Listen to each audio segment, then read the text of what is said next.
ঢাকা সিলেট মহাসড়কের ভেলানগর এলাকা। নিয়মের তোয়াক্কা না করে মহাসড়কে উঠে যাচ্ছে ব্যাটারি চালিত অটোরিকশা। ট্রাফিক পুলিশের চোখের সামনে ঘটছে এমন ঘটনা।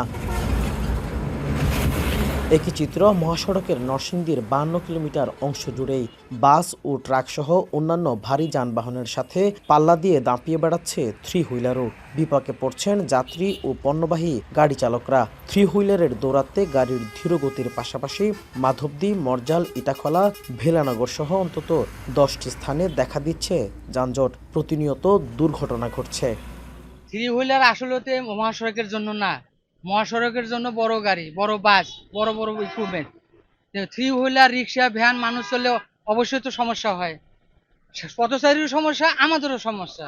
এরা তো মনে হয় হাই রোডে চলাচল করে, এরা তো নিয়ম কানুন জানে না, উল্টা পাল্টা গাড়ি ঠেলে অ্যাক্সিডেন্ট, দ্রুত অ্যাক্সিডেন্ট হয়। পুরা জাম লেগে থাকে, গাড়ি ঘুরাই তারি না, যাইনে বাইরে দিয়ে এরা ঢুকে বয়ে থাকে করে কইলে এরা শোনে না।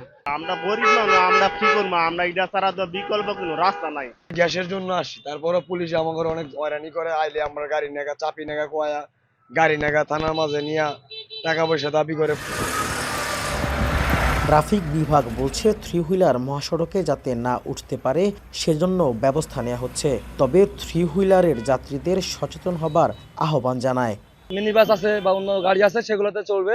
আর যেগুলো থ্রি হুইলার, সেগুলো যদি না ওঠে, সেগুলো যদি ব্যবহার না করে, তাহলে অবশ্যই এই নিয়ন্ত্রণ সম্ভব। পাশাপাশি আমরা আইন শৃঙ্খলা রক্ষাকারী বাহিনী, পুলিশ অবশ্যই সচেষ্ট, সবসময় সচেতন। আমরা চাচ্ছি যে এই গাড়ি যাতে রাস্তায় না ওঠে, এবং এর জন্য আমরা আইনের সঠিক প্রয়োগ করছি, মামলা দিচ্ছি।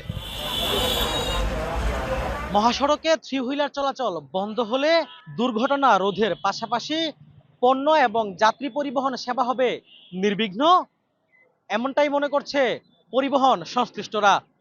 রাকিবুল ইসলাম, এখন নরসিংদী।